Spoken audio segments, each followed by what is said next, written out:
Trustee Brocchini, will you please lead the flag salute? I pledge allegiance to the flag of the United States of America and to the republic for which it stands, one nation, under God, indivisible, with liberty and justice for all. Thank you. Okay. I will read the land acknowledgement.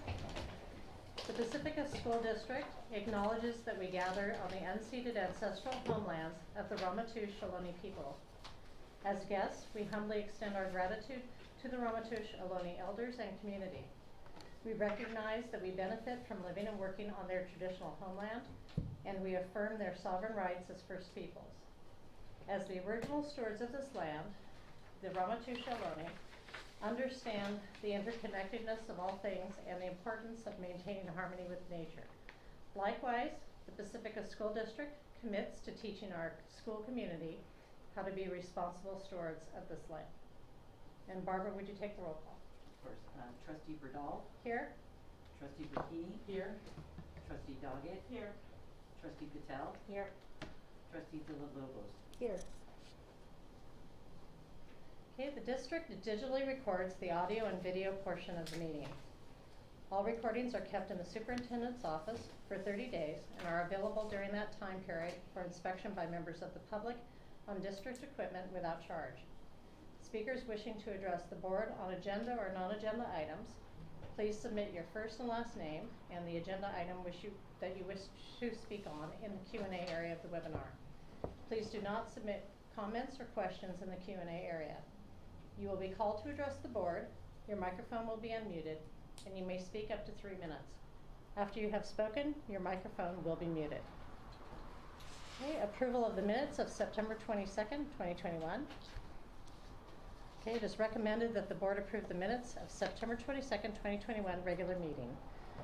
Are there any questions regarding the minutes of September 22nd? Okay, I think no questions? Okay, you probably won't go through the roll call thing in person because I can see you. Okay. Do I have a motion to approve the minutes of September 22nd? I'll make the motion to approve the minutes of September 22nd. Okay, do I have a second? I'll second it. Okay, and Barbara, will you take the vote? Well, I guess we Trustee don't have. Berdal. Yes? Trustee Brocchini. Yes. Trustee Doggett. Yes. Trustee Patel. Yes. Trustee Villalobos. Yes. The motion passes 5-0. Thank you. Okay, I guess we can switch back to We could taking actually- votes just by raising hands. Yeah, which we, and okay, we used to do in long. fact, that's one of the things we were going to ask is that if people could raise their hands and just hold them up just for a minute. Welcome to Barbara Bullock, who is our very new executive assistant and in this very first return. One of the things that would help us a lot is a nice little high Okay, hand. so when we take a vote, I'll just take the vote and we can just raise our hands like we used to do. Okay, approval of the agenda and consent agenda. All items on the consent agenda will be approved with one motion, which is not debatable and which requires a unanimous vote for passage. If any member of the board, the superintendent, or the public so requests, any item shall be removed from that section and placed in the regular order of business following the approval of the consent agenda. Are there any questions regarding the approval of the agenda or consent agenda? No? Okay, do I have a motion to approve the agenda and consent agenda? I'll make a motion to approve. Do I have a second? I'll second. Okay, all in favor? The motion passes 5-0. Thank you.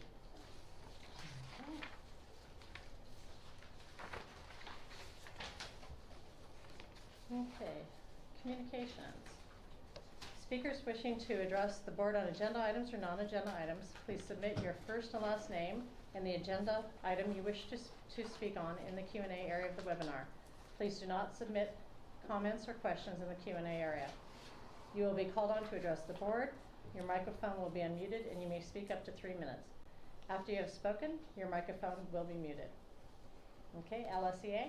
I am going to promote Megan Ellsberg to panelist. Give it just a minute here. There, she's coming on. There you go. Hi, Megan, we see you. Hi, everybody. But we don't see. Can you hear me? Oh, there she is, okay. Okay. Oh, so I guess I'm in the back of the room since you all just flipped around. Can you hear me?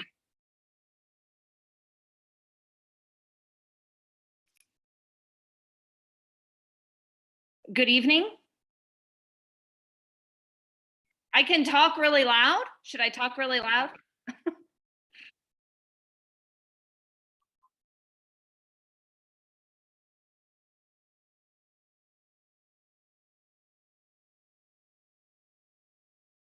Hello, hello? Hello, hello, hello, hello? Hi, hi. Hello, hello, hello? Is that good? Okay. Why don't, All right. Good evening. First, I want to start by thanking Trustee Villalobos for attending our union meeting last week. I'm sure she gathered a lot of information while listening to member concerns. Having communication with the board, besides this venue, has been a struggle for LSEA for years. Information needs to get to you. While the district paints one picture in board meetings, you would be able to see a much different picture by attending the union meetings and hearing exactly what's happening, not the filtered version. We hope the rest of you join us at a meeting in the future. Our next meeting is October 28th at 3:30. Please let me know if you'd like to come and I'll share the Zoom link with you. An issue of great concern right now for our union is the support for our special ed staff, not our contracted employees, but our actual PSD employees. Many issues between the two groups were brought up at our union meeting, and we will share those with Heather tomorrow. One such issue is that our special ed PSD teachers are having to spend an excess amount of time training these contracted teachers on our systems and procedures. These contracted employees, as we all know, already cost a lot, and now they are taking more time from our underpaid and overworked PSD teachers. On that note, at the last board meeting, one of the trustees wondered if we could offer a stipend or incentive to our special ed teachers. Believe me, this has been brought up countless times at negotiations from LSEA and is shot down countless times by the district. What other plans and ideas does the district have to attract and retain SPED staff? We have not heard of any ideas from the district. Also, at the last board meeting, the district reported that we did not have a science curriculum because we did not have a science specialist. That's just not true. We do believe the district is positioning itself to request and hire specialists again in the future. We have a better idea. Bring back the leads at the sites. They are cheaper, they work directly with students and teachers in classrooms and not in an office at the DO. Have the leads work with the director of the Educational Support Services. This gives Will Lucy pertinent, accurate information of what is actually happening at the sites and what the teachers need and want to support students. Leads could also support our new teachers. Support of our new teachers is lacking in PSD. One single specialist in a content area can't nearly support all our new hires each year, but a direct contact at each site would be of great value. Tomorrow, we will be sharing with Heather and Carla the first draft of an MOU with the district to support our members as we are in this new phase of learning and teaching with COVID. We meet to negotiate on November 1st and hope to have a positive day with the district's team. Thank you. good job, Megan. Thanks for being our first one. Okay, CSEA? Well, hello. We must be getting somewhere if we're all in here in person. My name is Nicole Sayers, and I'm the president of the CSEA. Today, I would like to start by thanking the district for offering our paraprofessionals a 40-course training through CSEA called the Para-Educators Accelerated Training Hub, or PATH for short. It was offered to our on our PD day on Friday, and the courses range from the first day on the job to evidence-based practices, a series on autism, technology tutorials, health and welfare, stress management, and so much more. The paras can access this training until April 30th, 2022. This was a nice change because before the current administration, the paraprofessionals have not received up-to-date information and training during the PD days. Oftentimes, they were sent to the classrooms to go through curriculum or clean and organize the classrooms. I hope as we move forward, we can continue to train the paras in this way. When employees undergo training, it improves their skills and knowledge of the job and builds their confidence in their abilities. This will improve their performance and they will become even more valuable employees. I have heard nothing but positive responses about that training, all the trainings from them. Last month, I mentioned a couple of new positions that CSEA was hoping to ratify. One was a COVID Health-19 health assistant, and the other was an LVN position. I'm happy to tell you they were both ratified and will be posted as soon as possible. One classified department that I think really deserves a huge shout out is the maintenance department. They are working with a skeleton crew right now, but are always willing to help out when we are short-staffed. They have stepped up by driving vans for students because we are short on drivers, and they have been subbing for custodial staff when they are out. The staff of only 5, that should be 6, and maybe with a floater as well, are ready to even help through although they have their own work orders to complete. As you move through the district and see a maintenance worker, please take a moment and say thank you. They are sometimes the forgotten heroes, but they really have been stepping up and they are taking on extra responsibilities to keep things running smoothly. After you come across a maintenance worker, continue to look around and see the classes are running, students are learning, kitchens are cooking, kids are playing, and the offices are busy. Always remember that the district would not have survived this COVID mess if it weren't for the dedicated CSEA and LSEA members who continue to do their best every day. I did run across one classified member this week who told me that they are leaving the district. I asked why and if there's anything we could do to persuade them to stay. They said that a teacher who previously worked here let them know of a position in South San Francisco and they would be getting an additional hour and making $4 more additional dollars per hour. I hated to hear this because we are working so hard as people leave, we are finding it more difficult to replace them. Moving forward, we are really going to have to take a look at the budget and make wages a priority. We are hanging on, but things are tight. Many higher paying districts are struggling to keep staff and get substitutes, and that makes it even harder for us. I'm hoping and looking forward to some productive negotiations this year to really help us attract and retain valuable staff through a more sustainable wages. As always, I'm happy to help in any way, and thank you for your time. Thank you for being our first in-person. Thank you for having me. Okay, people wishing to address the board? We have one, Ms. Jennifer Mitchell, and let me go in here. Okay. Ms. All Mitchell? right. Yes, we Hi, have. can you hear me? That is that I have to share the screen. To see me? No, it has the timer. There we go. All right, you may begin. Thank you. So I wanted to just start by thanking Trustee Villalobos for attending our LSEA meeting.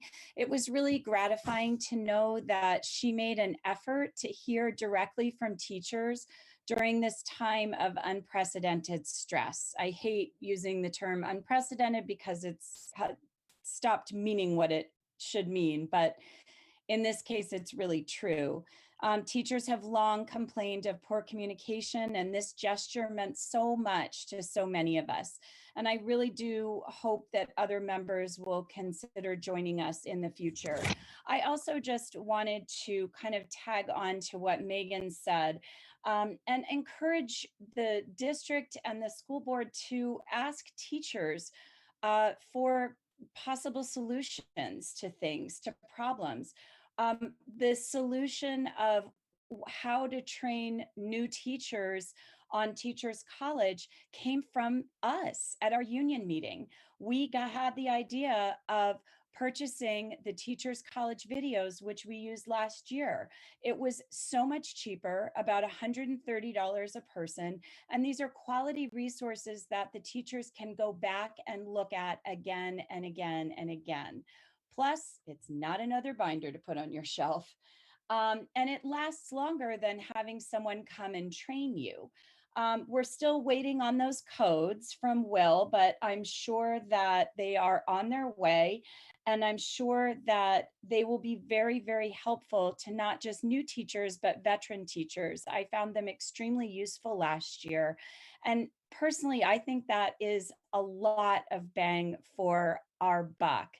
And it was a great way, I thought, of trying to help some of these teachers learn this new system. So ask us. We know stuff. We have good ideas. Just give us a chance. Thank you.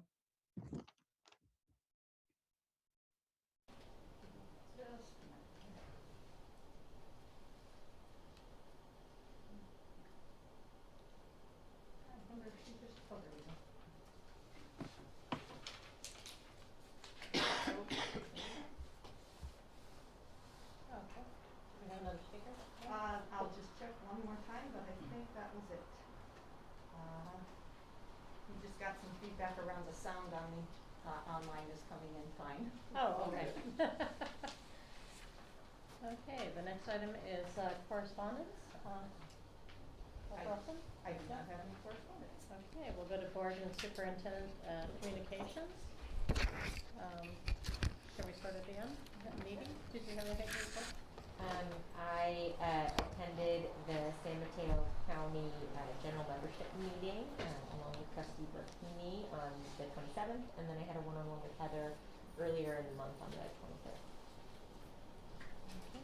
Trustee Villalobos? Since our last meeting, we attended the racial equality work study, and right now we're in the process of redoing our statements and policies. I attended the LSEA meeting, and I didn't do this as a board member. I did it as an indigenous person. I attended the Pacifica City Council meeting because they were approving and discussing the Ramatouche land acknowledgement, and there were 4 other supporters, 3 or 4.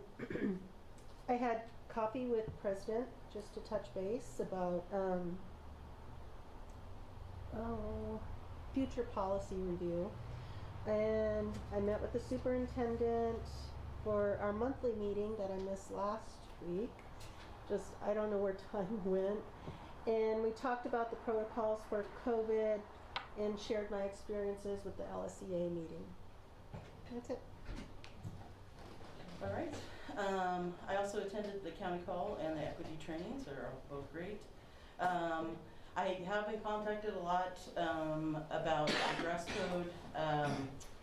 The board, I know, approved the dress code before COVID, but unfortunately it didn't trickle down to the schools. So, and then actually after reviewing the current dress code that we did approve 2 years ago, I kind of think after going through our equity training, we probably need to look at it as a board just to kind of make sure that we're actually treating all of our students equally through that dress code. I did also stop by Valimar School and picked up my yearly pony plop tickets. But it's good to see that they're getting back to doing regular fundraisers and just kind of getting back to normal slowly. And that's it for me this week. So for me, I attended the equity workshop. That's probably good for me, even though I'm sure there's something else in there. Okay, I also had the racial equity workshop and the county calls with the San Mateo Office of Ed. Also went to the special ed coffee social for the first time, and that was it was really interesting. It was great. Great morning that they had at Soul Grind. All the different parents supporting each other and bringing up different issues, and so that was really a nice morning. I went to a music department meeting and also visited Cabrillo School, which I haven't been to in person for quite a while. So it was nice to see everyone in the office and have the different routines they have for the kids at recess and getting in and out of the office. Perfect. I'll jump onto that and say I was at Cabrillo School today just to touch base with Principal Florazaki, and there was a fire drill. So, or an evacuation drill is just happened to be. It was amazing to see everyone so quickly and orderly get out of the building. That's a big school. That's a lot of kids. So that was very, very impressive. And then I just want to highlight the work that we're doing in family engagement. Last week on Thursday from 5 to 8 p.m., 39 people joined, teams of about 5 for each school joined, and it was a great session. And in this next session, we're going to be looking at school-specific data as they set their goals, and you will see that when we present the school plans for student achievement, to see data-driven decisions and the work in family engagement. So very proud of that. We have the second session is tomorrow, just before the Giants games. I think it's from 5 to 8. So. Unfortunately, the people are going to have to be very committed to family engagement. Okay, thank you. Okay, item 5, district business. District goals. The district values the goals provided in the local control accountability plan and strategic plan. All of our district board agenda items are tied to these goals. One or more goals are listed in the description of each board agenda item. The details for each of these district goals can be accessed on our district website at www.pacificasd.org. Okay, report on developer fees. Josie Peterson. Okay, thank you, Trustee Riddell. Tonight we're going to give you the report on the public developer fees. As part of the government code, we are to make a public report on developer fees. And what developer fees are is when there is construction or remodeling in the city of Pacifica, the city department collects a permit fee. And within that permit fee are developer fees that are divided between the high school district and the elementary school district. Now these fees are highly restricted. They're deposited in a separate fund. It's called Fund 25. And we just completed the unaudited actuals at the last board meeting. And we presented Fund 25, and those are the source documents for preparing this report tonight. So basically what the report shows is what your beginning balance is in the developer fee account and how much you collected for the year and the ending balance. In the most recent years, we started collecting more fees, and so we collected $150,000 in the last school year and have an ending fund balance of $693,000.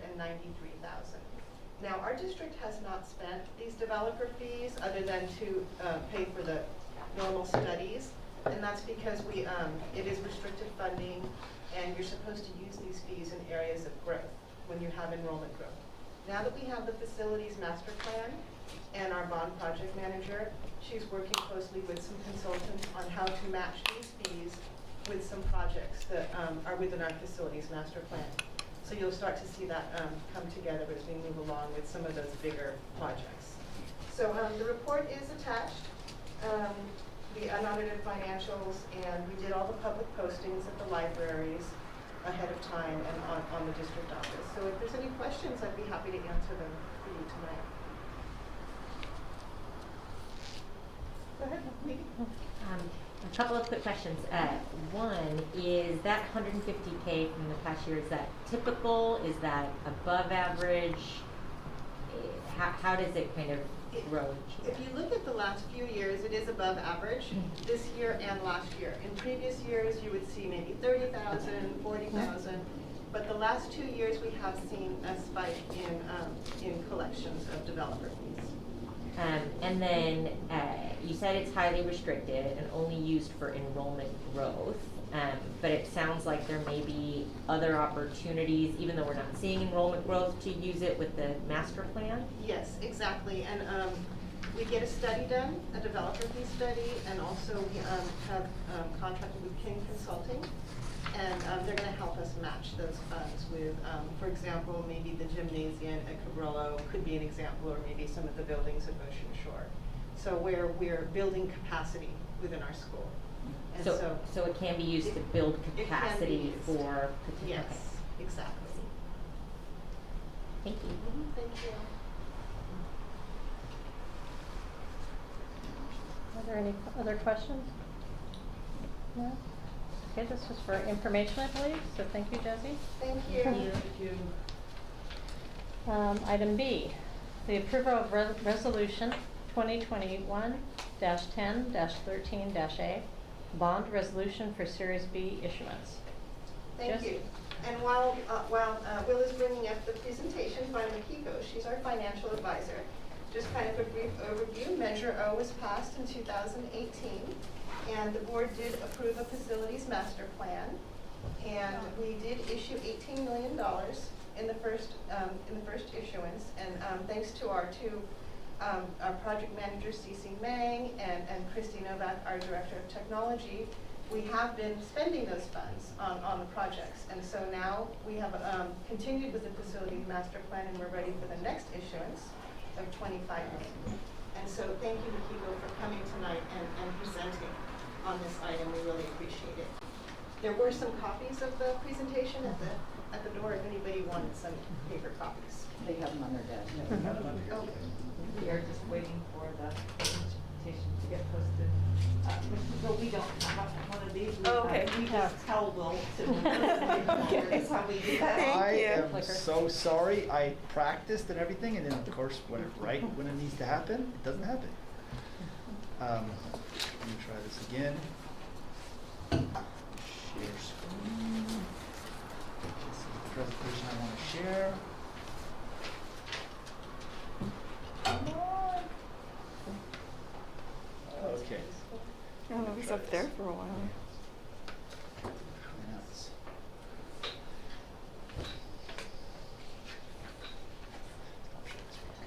All right. Let's move these things around here.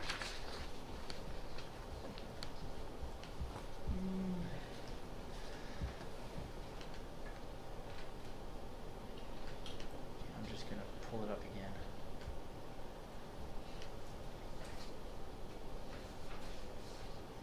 Presentation.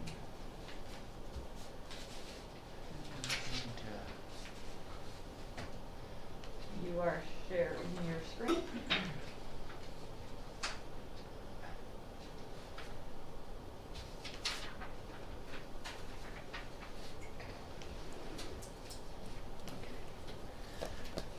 All right. There There we go. There we go. Okay, I'm sharing my screen, but I can't get, for some reason I can't You see. can't get the presentation up? Yeah. So now you're doing the airplay, so then on this, on Zoom, you're gonna share screen. Oh, all panelists, sorry, it's because it was not set up. All right, give that a shot. Okay. You see share screen down there?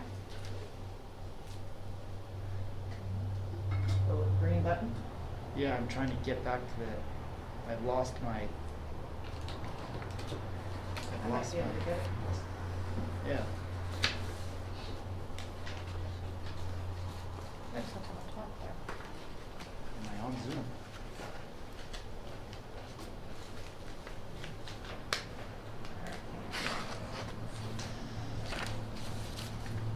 The one on the top right.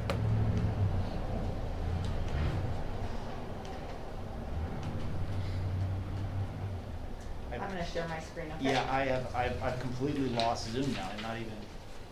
I'm there, but I can't. I'm not here. Okay, so it's just gonna come up as slides, so let me share my screen. Share screen, got it.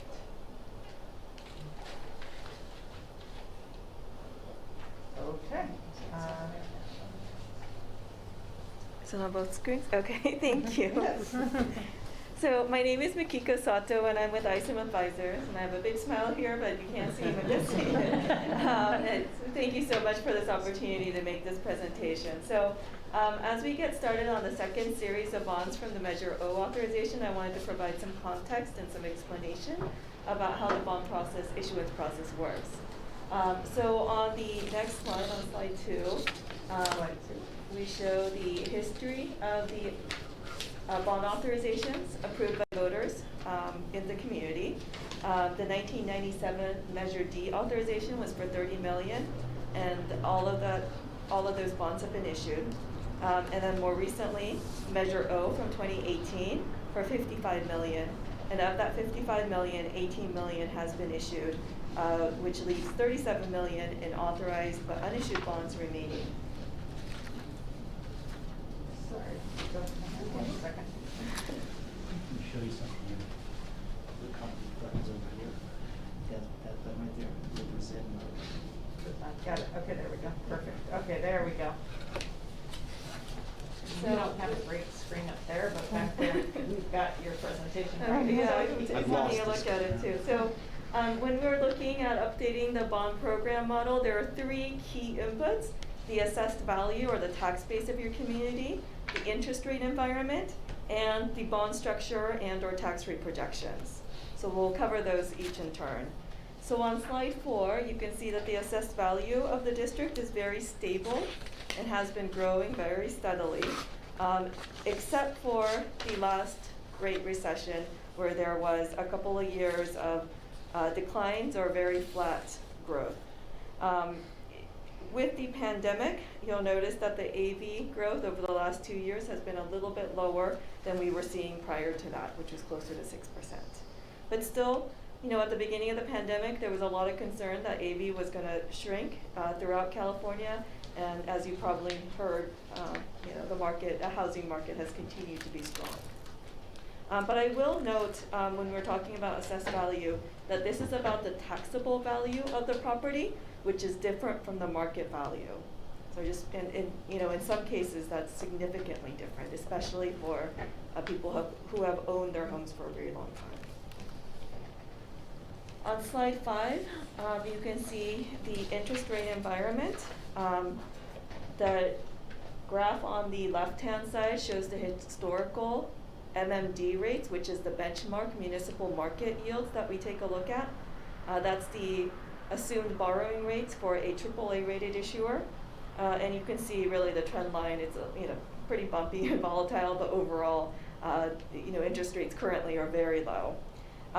The graph on the right-hand side is a snapshot of all the maturities in a yield curve, comparing the current yield curve, which is in the bluish green line, compared to the golden line, which is what the yield curve looked like in 2018. So 2018 wasn't a bad time to issue bonds, but we're just in a very extraordinarily low interest rate environment. And moving on to slide 6, there's a lot going on in this chart, so bear with me. The grayish line on the top, that represents the projected revenue based on a $30 per $100,000 in assessed value tax rate.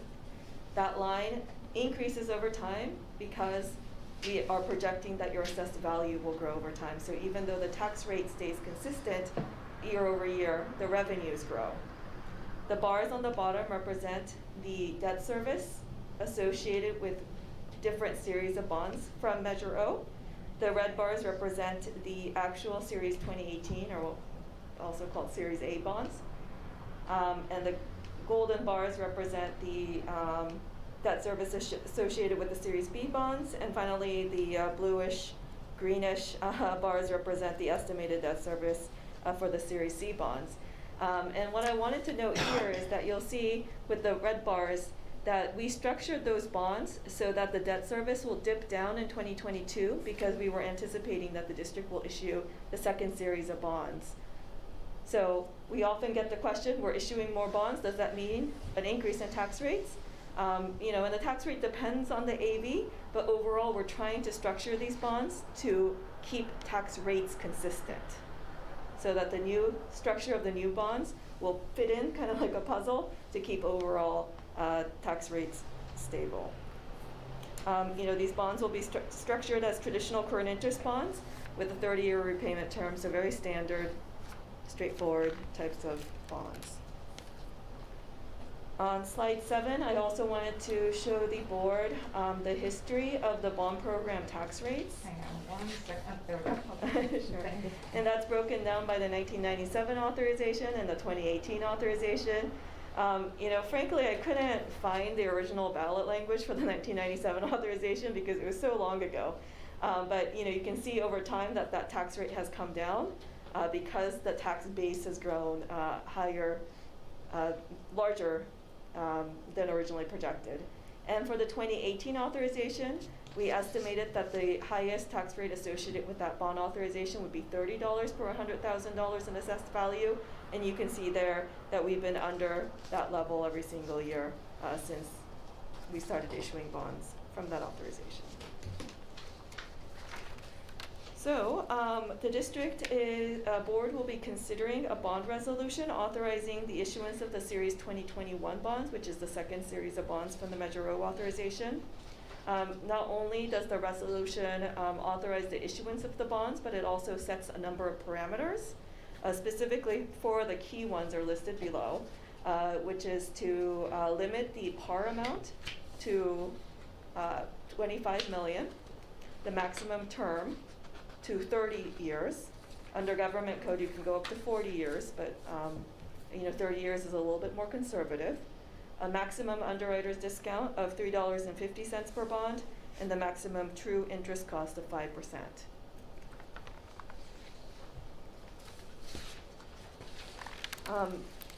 And to the attachments to the resolution, there's a bunch of attachments. It's a lot, baby. I mean, we used to print them out. It's a big stack of paper. So I wanted to go over some of those attachments. Those are being approved in form. And essentially what the board would be doing with the resolution is delegating to the superintendent and to the chief business official to execute them at pricing and or closing. So a lot of them are, still have blanks because those blanks get filled in once we're able to price the bonds, and we can't price the bonds until we get the district to authorize the bonds. So in terms of the key documents that are attached, the most important one really is the preliminary official statement. That's probably the biggest document, and that's the offering document that will be distributed to investors so that they can make a decision on whether or not to invest in the bonds and at what level. So that's the key document to look at. There's also a continuing disclosure agreement, a bond purchase agreement, and the paying agent agreement. And on slide 10, these are some of the, under SB 450, we need to share these 4 statistics, good faith estimates associated with the Series 2021 bonds. So we are currently estimating the true interest cost, or the, what is essentially the average borrowing rate on the bonds, to be 3.37%. The finance charge of the bonds, so costs associated with issuing the bonds, to be $265,000. The amount of proceeds to be received by the district to be $24,825,000, and the total repayment amount over time that will be paid to repay the bonds, assuming that there's no redemptions or anything like that, would be $43,130,000.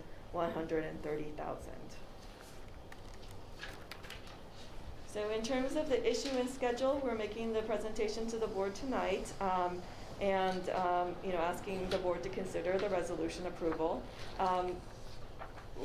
If the board moves forward with the issuance of the bonds, we'll be meeting with the rating agency at the end of October.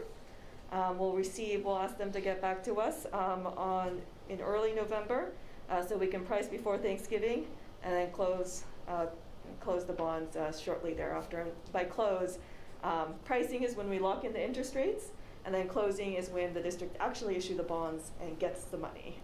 So that's the issuance process. So I'll pause there to see if there's any questions. I have a question, and it might be actually answered by Josie. I guess I'm wondering how, like, at the rate that we've been spending, how long this 25 million would last, like, us, as far as getting through the list of our. Let me pull that for you, because I just provided that information as part of all this documentation. Cece has a really good timeline, and she has the projects, and she has the years. I just don't have that. Okay. But I can get that. I can send it in the weekly review to the trustees. Okay, that'd be great. Great, thank you. Do we have any other questions? The paying agent agreement, it's just posted, it's dated December 1st. Is that because you're waiting to lock in the rates and stuff? Yeah, so it's after pricing and before closing. It's like a industry standard to date it at the first of the month. Okay. And so it's usually the first of the month that you're closing in. Okay, so the expectation is that we're going to close this in December? Yes. Yeah, and just to give you a quick summary of the paying agent, the paying agent is the one that, bills the county so that the county can wire money to them, and then they distribute the money to all the investors over time for the life of the bonds. So they have an administrative role that they play over the life of the bonds.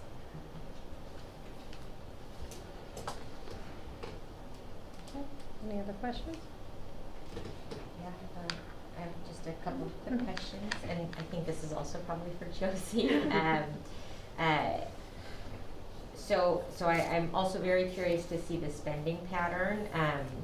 And one question that I have is there a way we can share that information publicly so that the community can see, the 18 million went towards this 25 million is going towards that? Because I was trying to look online to even find myself kind of how that money was being spent, and it was hard to find. So it's just a question if that's something we can. Yes, definitely. As part of the oversight, we have a bond oversight committee. Okay. And we meet with them and we do a presentation, and it shows exactly which projects have been completed and how much the projects were. And then we also have like a projection of what projects are coming up. So it is a public, first we do the oversight meeting with the oversight members, and then we do it in public at the board meeting when one of the oversight members reports out. And we are still recruiting additional bond oversight members. For those listening, we do have that on our website, and we've advertised, and we would like to still get some more members to be on our bond oversight. Does that help answer the question? It does, and I think that would be great, kind of the report coming out of those oversights. How many, you're supposed to have 7? Yes, Yeah. And right now we have 2, Okay. if I remember correctly, because we had a resignation. Okay. We actually had 2 resignations because one person relocated and one person had a conflict of interest. So 2 people have resigned. Okay. So we need to fill quite a bit. Yes. Okay. Thank you. Thank you. Any other questions? Okay, do I have a motion to approve Resolution 2021-10-13-A, bond resolution for Series B? I'll make a motion to approve. Okay, do I have a second? I'll second. Okay, all in favor? The motion passes 5-0. Thank you. Okay, Thank you for the presentation. Thank you. Okay, item C, approval of ESSER 3 expenditure plan. Will Lucy? You want me to pull that presentation up?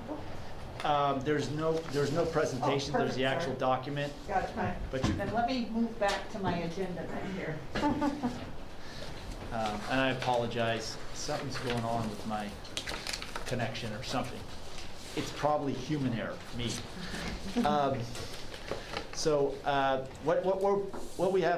What we're putting in front of you is a recommendation that you approve the ESSER 3 expenditure plan.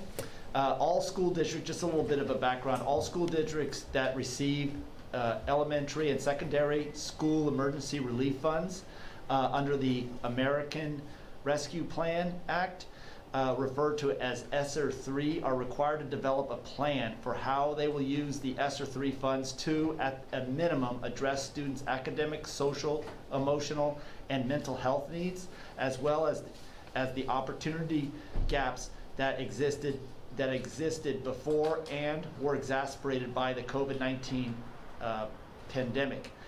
The plan must be adopted by the local governing board or body at a public meeting on or before October 29th, 2021, and must be submitted for review and approval within 5 days of adoption by the San Mateo County Office of Education. So the plan that, in developing this plan, what we were able to do is, in order to get community input, because this recommendation came so late, we were able to actually use plans that we already had existing, including our local control accountability plan and our expanded learning opportunity plan. So much of the plan that you have in front of you is actions and goals that we're taking out of that, but are in alignment with the ESSER 3 expenditure plan requirements. So I can pull it up, or if you have any questions, I can address anything related to the plan. I just have a quick question. Yes, yes. Sorry, I'm gonna ask so many questions. That's that I okay, learn. that's I okay. apologize. Yeah. And this is a little bit skipping around, but given the iReady results that the district has, did that impact the way that you looked at how to allocate the ESSER funding? Actually, the idea of having an iReady diagnostic and finally having really a comprehensive assessment plan that's benchmarked and is progress monitoring in both math and English language arts, that was part of the plan to make sure that we continue that process, that we are constantly monitoring it. So yes, it does affect it just by the fact that we are actually utilizing it and administrating it and going through a process of analyzing results and creating action plans out of it. So yes, those were tied very closely to the ESSER plan. Great. I'd love to continue to hear your thoughts, given the results on the kind of spending breakdown. As I look at how the funds are spent, do we need to kind of rethink that, given the results, for more support for students in ELA tutoring or what have you? Yeah. Would love to understand that.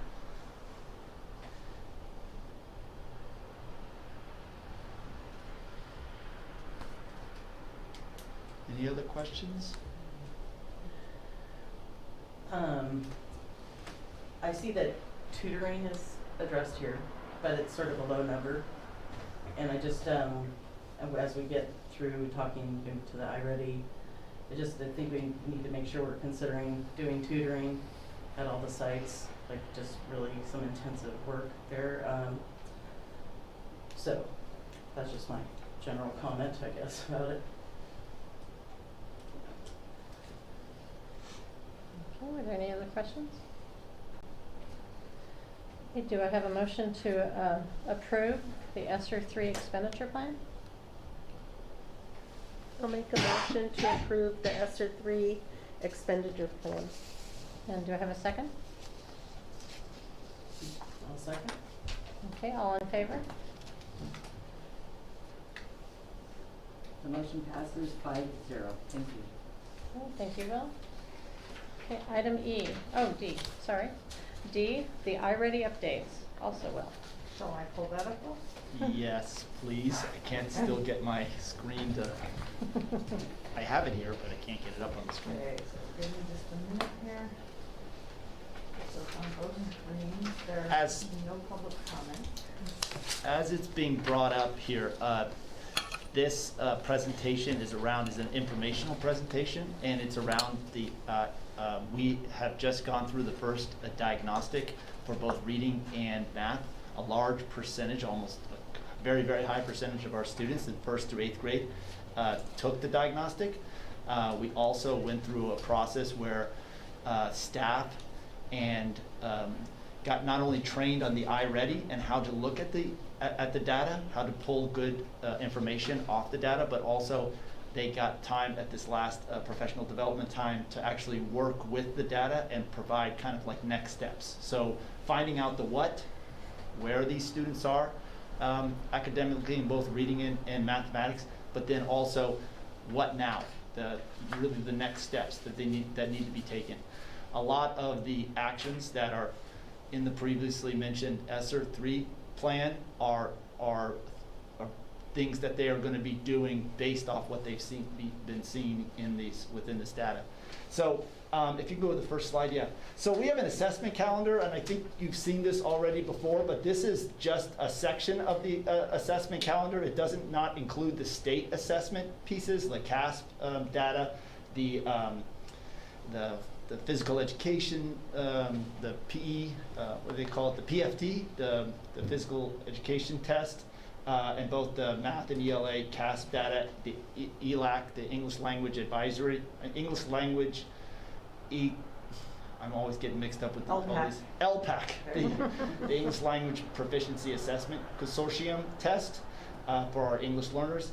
But these are all of our local assessments, and The one that we were going to really look at tonight on these slides is the one that's connected to is the iReady diagnostic assessment. But I just wanted to pull up this slide because we do have other assessments, and part of the work that we did on Friday was to not only we looked pretty deeply at our iReady data, but we also said we have other assessments that we can look at also, aside from iReady, to really either prove or to prove that these assessments are accurate, or to actually make some adjustments in what actions would need to take off the data that we see from the iReady. So if you can go to the next slide. So this is really kind of a bird's eye general view of it. This is in reading, and this is straight off the iReady platform. As you can see up top, the students assessed, we had a total of 2,283 out of 2,453 assessed in this first diagnostic. And that first bar there just tells you where our students are at in general, from mid or above grade level all the way to 3 or more grade levels below. As you can see, we have our largest percent are at the 1 grade level below stage, which is in some ways expected because of what we've just come out of. And then below that was the placement domain. These are the domain areas of phonological awareness all the way down to comprehensive and formal text. This was very valuable for the teachers and the sites to look at because it didn't only give them a general idea, but it also gave them specifics, like what specific areas within reading that they might want to look at or might want to dive more deeper down into. So that was the reading. And then the next slide that comes up is it was breaking down by grade levels. It was important to look at it by grade levels because that was a big, huge question mark that kind of came out of the pandemic, is that when we look at who was really the most affected by the pandemic, or where possible opportunities to learn or learning loss occurred, was there specific grade levels or grade level bands that were affected the most? So this is at a district level, and as you can see, like phonological awareness, it's pretty predictable that when you're in the lower grades, you might have a higher number of students that are at what's called the need analysis, meaning that they're in those bottom 3 groups, 1 grade level below, 2 grade level below, or 3 grade levels below. But as you go up the grade levels in like I said, in phonological awareness, you can see that there's 0% from 3rd grade on, because that should be addressed by then. But this was really, this was a good opportunity for grade levels. And again, on that October 8th day in particular, they did get together by grade levels and look at their specific grade level data, and to see really areas that they really want to make sure that they focus on, or teaching practices that they wanted to change or adjust so that they can address those areas that are huge, that we had larger percentages of in those areas. So this again is in reading, and it's by domain, but it's just breaking it down by grade level. And then we move over to math. Oops, sorry.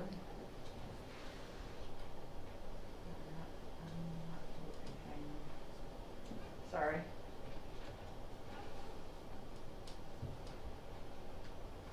Frozen here. Sorry. Going back. Okay, we're reading. And then math, the next one should be math.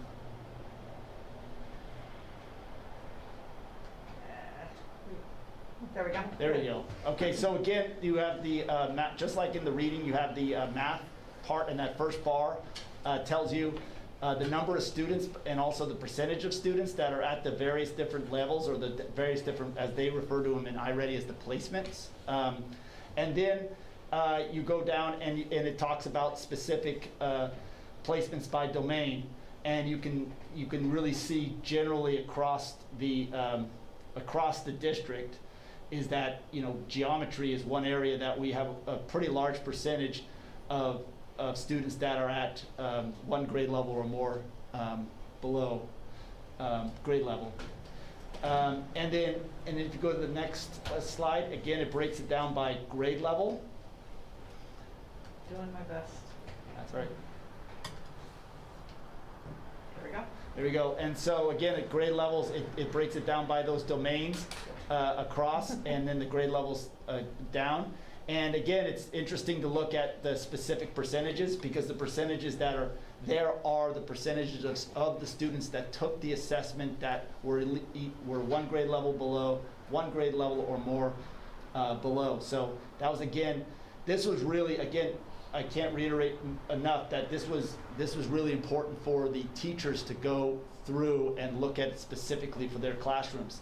The way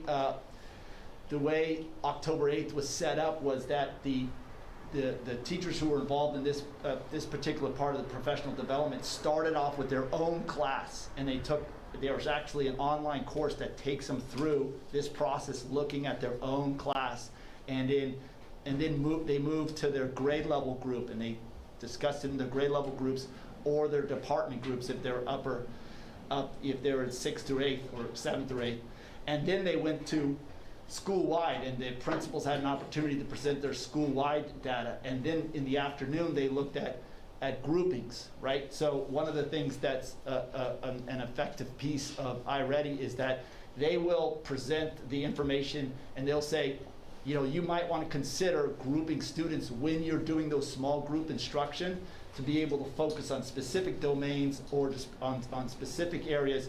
These might be your groups that you might want to start with. So they had an opportunity to do that. And if you go to the next slide. So this slide was a part of a presentation that we had presented earlier. I believe we presented it at the board meeting.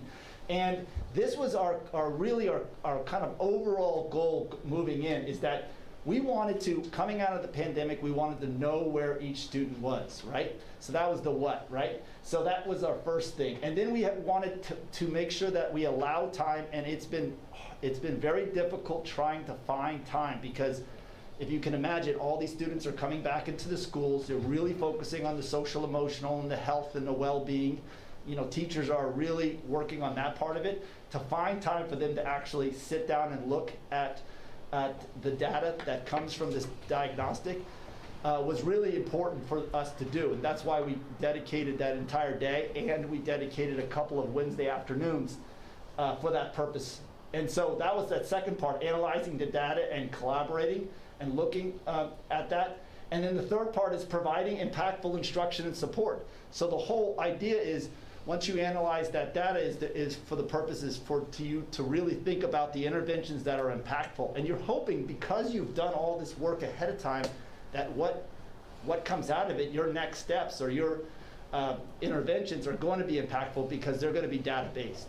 So that's what was kind of our area. And that was our academic focus for the beginning of the year, but you could almost say that we were social emotionally doing that too. We were, we were finding out where the students were at social emotionally, and then we're trying to find impactful ways of addressing the needs that come from that. Go to the next slide. And you know, we don't call it out specifically, but we're going through a process that's it's a multi-tiered support process. And so when we are going through this process, we're really thinking about you know, where are those students, what students are in that tier 3, and what students are in that tier 2. So we're thinking of, like, what are things we can do school-wide or universally, and then what are things that we need to do for some students, and then what are the things we need to do for individual students. So throughout this process, we're constantly looking through that lens about and thinking about it that way. And that's part of this progress monitoring. The other piece that I want to bring up about that is that, and you know, we hope to get more into this, but we need to also look through the lens of this asset-based. What do our students have? And then working off those strengths. One of the things I personally ran into was when I was going around to the 3 schools that I stopped into during the professional development day, was there were groups of teachers that were saying, these students have these skills or these sets of skills. And they were really not like saying, okay, we're not going to focus on that. They were trying to think of how can we utilize that, or what do we need to do for those students that have those skills and areas? So what structures can we be putting in the classrooms? What practices can we have in place for those students also? So looking at that asset-based approach was it was nice to see. Oh, sorry, I didn't mean to rush you through. I'm just worried my computer isn't. No, it's okay. So I mean that's really I don't know if we wanted to bring this up. It's not in the presentation, but there's a number of things that are happening simultaneously, but they're working together. Our parent engagement piece is part of this. Our work with the social emotional and the things that we're doing with it, with the counselors and the things that are occurring on site that are restorative is also part of this. It's all part of this idea of providing that multi-tier support systems and having those things in place. So it's our goal to try to continue to make it one effort and not to make them separate. I don't know if you want to add anything else. I think we're saying it as simply. Any questions? What questions or comments do you have? I'm just trying to figure out what level of, I don't want to say alarm, but should I have or should I think when I see that, almost 75% of our kids are one grade level or more below. It's concerning. And I know we had some, because of the pandemic, the one grade behind doesn't alarm you as much as the 3 grade behind. That's exactly how I would describe it, is that yellow part doesn't concern me at all. That's a year to a year and a couple months worth of good, solid instruction, and we will get back right to where we need to be. What the information that we don't have is where our students were prior to going into the pandemic, right? So we're all going to assume that it was negatively impacted by the pandemic, but if we just look at the reading scores, one of the things that, if you look, 39% are at or above grade level. I actually think if we had this, then this is just conjecture, I don't have the data on this, but I think actually the pandemic helped a fair number of kids in their reading, because I think they spent a fair amount of time reading. That's one of the biggest things to that. And across the country, we do all know that, that the data shows that math instruction didn't translate as well in distance learning. It just is harder to do, and good, solid conceptual mathematical understanding is harder to take place over distance learning, and so this is pretty consistent with national data trends as well. I don't worry about the yellow piece, because I think we can. I know that teachers can be very focused in what they're teaching. One of the ways is just to look at what has not yet been learned, and instead of going back and teaching the whole grade level, you just look at the particular area or standards where kids need a little bit of a boost. And then having our schools be very focused on the kids that are in the red category. And what I would say is that even prior to the pandemic, there were kids in those categories. So we just have to be aware and maybe look at some of those supports as well. That's a great question, Kai. Yeah, and Kai, one of the things that really is a big positive and a plus is that this is a progress monitoring thing. So we will be able to do a check-in in December, January, when they take that second diagnostic. The other piece, as Dr. Olson points out, is that they did mention they do have these. Within iReady, they have these things where they said if a student is at 1 grade level below or 2 grade level below in this area, these are prerequisites that teachers can work on. So there was a lot of resources for teachers to say, oh, it's not me trying to have to reteach or go back and teach these things completely over again, but it's actually they're looking at these prerequisite standards and saying, how can I embed that into my instruction as we move forward? Because I mean that's the whole idea of accelerated learning, is that we don't necessarily go back. We move forward, but we have these prerequisites that go along with it. So that's one of the things. And the other really big positive is that teachers and principals and staff are looking at this data, and I think that in and of itself is a big plus, because they're looking at this particular data that they're going to look at again mid-year, and they're going to look at again at the end of the year. So it's really going to tell them, okay, it's going to answer the question of where they were before, but how are they progressing moving forward? So I think I'm optimistic. How about we just go right down the road, would that be okay? Yeah, I actually agree with you. I really like all the data, and it really is really clear, and I love that the teachers are engaged with it. Like I said at the last item, it's just, I really think we really need to make sure we're giving like specialized tutoring to these kids that are in the red. As a teacher, you can only help so many in a group at a time. So, I just want to make sure that we're getting the right funding as we need it to really focus in on those areas. But again, thanks for all the work for everyone putting this together, because it's really great detail and helps us a lot. So, One of the things I think is the next step is, and we just haven't had time to connect with the principals, is that each of the staffs got together and talked about like what are school-wide interventions for our kids and how can we do that. I think what we can provide you with is a better measure of like where we put different pockets of money for funding, and we can always move that as we need it. It was hard in the spring to start to kind of plan things in that way, just not knowing what to expect. And so now the map is a little bit more clear, and we can make changes as we need to. So. I always go back to this. My mom always said when I was raising the kids, reading, writing, and arithmetic. And that's exactly what is here. And it's really easy to read. My concern is the red. Are we going to use some of our tools like the SST process, student success teams, to help them get up? I'm just curious. So I'll just use one example of one conversation with the principals is when they first saw this the very first time, one of the principals, when this is your dashboard, you can click on that and your names come up, and so you can see who those names were. And that principal said, listen, these kids are either receiving special ed services or we've had SSTs for them. Like that's one way of making sure that that's clearly.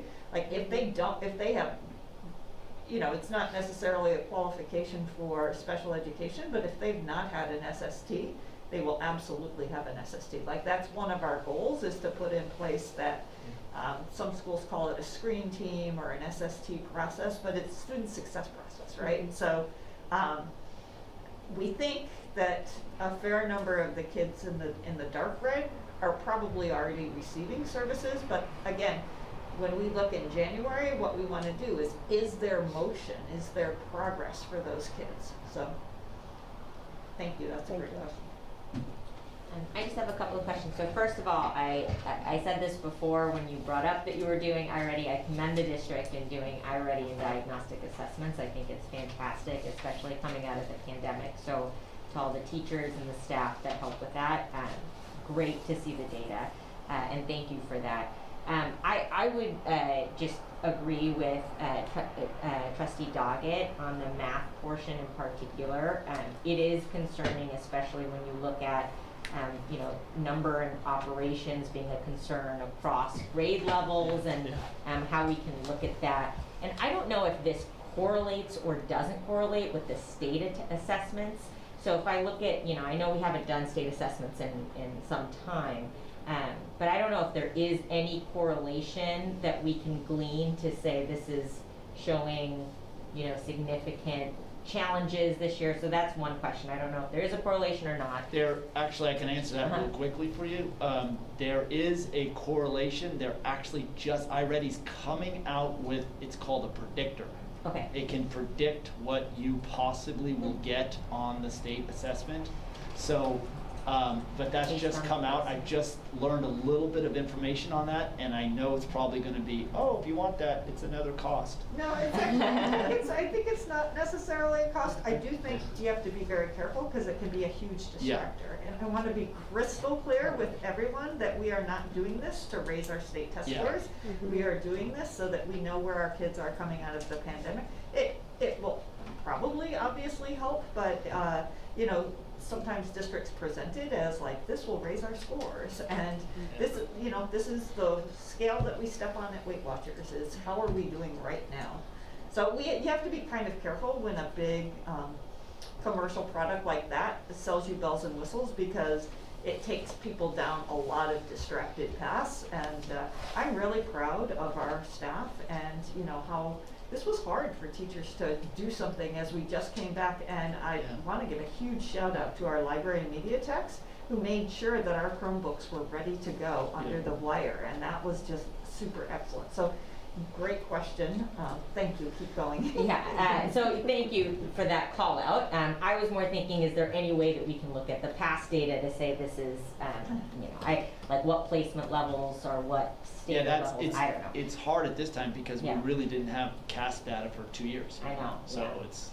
But okay, fair enough. So the second question that I had, and this is again just a question around the assessment procedures for diagnostic tests. I was lucky enough to visit the schools when I believe they started the iReady assessments, and I saw varying levels of how students were taking assessments, and this just gets to kind of, you know, the practices for diagnostic assessments. I know for state assessments there are very clear procedures on, you know, quiet and how that works. And in some cases I saw students taking the assessment in a class that was already going on, and then some classrooms, every student was taking the assessment, so it looked like it varied classroom to classroom. And I wonder if there are set procedures that we offer teachers around the diagnostic assessment. Yeah, there's actually set procedures within iReady that tell you, okay, this is the way you should be giving it. Okay. Now, they do give options, like if you wanted to, I think it was because of the pandemic, if you wanted to have them take it outside of school, we didn't. We said, you know, they want to take it during time, set out times, but there was specific, you know, procedures that they went through. There was this, it was a video that they showed them, okay, you start doing this with this. Now, I do know, full transparency, that some of them were trying to get it done within the window. Yeah. So they probably, if a student was out or the student was out for a couple of days and they wanted to make sure that they were in there, we kept extending the window a little bit so that they would be able to not do that, but it sometimes, you know, the teachers wanted all their students to be to have to take this test, so probably you were seeing a little bit of that, was they were saying, oh, this student came in, why don't you get on and test while the rest of the class is doing it. So it could affect, although one of the components within iReady, it tells you if they've rushed through it, they have like a red flag, or or a yellow flag if they rushed a little bit through. Like they, you know, it really, and then they suggest if that occurs, you should retake it. It's an adaptive test, so it's not the exact same questions each time you take it. So, but yeah, that's a good question, because I think that's one of the things, the feedback that I received when they were giving the test was some of them felt like they had to try to get it done before the window was done, so they were being creative about how it was being administered. The other piece just is kind of transparency piece is that as we started the beginning of school, we did have a few positive cases of COVID, and in our initial ones, remember there was a little bit of alarm around that, and so a few more kids missed more school than they typically would have, and I don't know whether that impacted the results, but it did definitely impact the rollout of the first one. So for considering that we were addressing that at the exact same time, the number of people that completed it was actually pretty good. Yeah, that's great. I mean, I'm curious to see those flags, Will, that you mentioned, because I remember I accidentally asked a student what they were working on, and then they said, I'm taking a test online, and I was like, oh, sorry. You can continue working, Yeah. sorry. Can you give me the name of that student? Because that's about the test now. I think they did great. The question they answered was right. And then just to get to the point that Trustee Brocchini mentioned, as well as how we'll address the red and the yellow. I think in some cases when I see, you know, 5th grade number in operation, 71% of students may need additional support. That feels broad enough to where it's not necessarily targeted intervention, but something to be addressed at a grade level potentially. And I'm just curious, kind of, as the plans roll out, how intervention is being addressed. Yeah, the one of the things that they went through a process with, and I shared with them a tool that iReady has, and it's a kind of it's a PDF, and it's a one chart thing, and it directed them to specific reports, but it asked them to think about a stretch goal and a standard goal, meaning like where do you want them to be, and where can you stretch them to be to move in that particular domain, in that particular subject area. So it's not easy. I'm not saying that it's easy, but I think they definitely thought about that, because they said, okay, how can I group my students in the class, or how can I change this practice so that this student has more of that stretch goal than that read goal. And then when they take the test again, it'll say, okay, here's where they were in this particular domain, here's where they are now, and it'll tell them, okay, did they reach the stretch goal or not? And then that'll tell them to adjust their practices or to keep their practices going within that. So it's really interesting. I just wish we had a lot more time to kind of like break things down. I know teachers are doing it. I know teachers are looking at it. I'm getting emails constantly of saying, I saw this report and I don't understand, or I was on iReady Central and has this resource because I have 3 students that are, you know, so they're obviously looking at it and doing it, but it's a lot to look at, and it's a lot to plan off what they see. So Our next 2 meetings, so our next big thing to do is our single plan or our school plans for student achievement, and we're not quite clear on whether we'll be able to finish them in time for our next meeting, but in this meeting and the December meeting, I think you'll see some of that, you'll see some of those ideas, and then from there we can pull out what are the things from the district. Is you know, our challenge is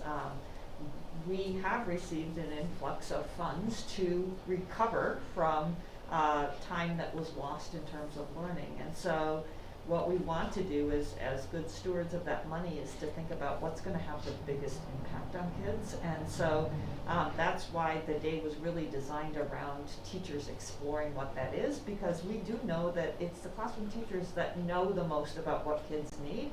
And for us to come through and say, I actually started the day saying there is no silver bullet. Like, if there was one thing that could help all these kids recover really quickly, everybody in the world would be doing it. And we know, you know, there are products, there are digital products. There's one that goes along with iReady.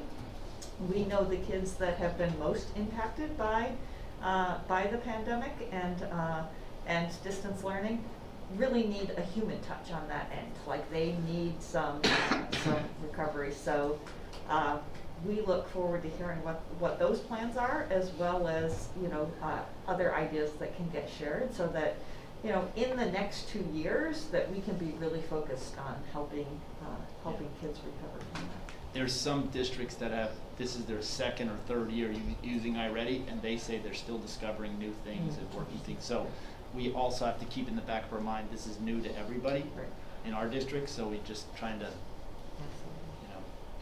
And my very last question, so sorry, is have we, so I know the October 8th PD day, or I may have gotten the date wrong, but a large portion of that was looking at data and really digging into it. Is there PD also that the district has invested in and planned going into the rest of the year around, looking at iReady data and helping teachers plan and giving teachers that time to? So the next time that we give it is in January, and that there's a Wednesday afternoon that's planned as a result of that one. And we've been doing them virtually because it's easy and convenient. We may, so in our really dream of dreams, and people would laugh at me when I say that, it would be that a grade level would have a morning to sit together and look at that data and make some decisions. And that would be in addition to like the district PD day. And we've done those as data dives that require substitute teachers, and that's one of the reasons we went to the October 8th piece of that. So we don't have anything like it's solidly this, we just know that there will be at least 2 more sessions with iReady, and those typically are about an hour, they're online. We also want to have people at the school site to help them and their trainers have agreed to do that for us. We just don't know when that's going to happen. Our next PD, however, what we're hearing from both principals and teachers is that they want it to be around the SEL curriculum. So in either October or November, depending on when the parent-teacher conferences are, the school sites will have a Wednesday afternoon training on SEL curriculum. Yes. Thank you. Thank you. Okay, any more questions? Those are great questions. I really appreciate. Obviously, we could talk about this all day long, so we appreciate all of your interest in that. Okay, that was informational, so thank you, Bill. Item E, approval of resolution 2021-10-13-B, week of the school administrator. Okay, that is me, and I'm going to, let's see. Or is it Carla? Oh, sorry.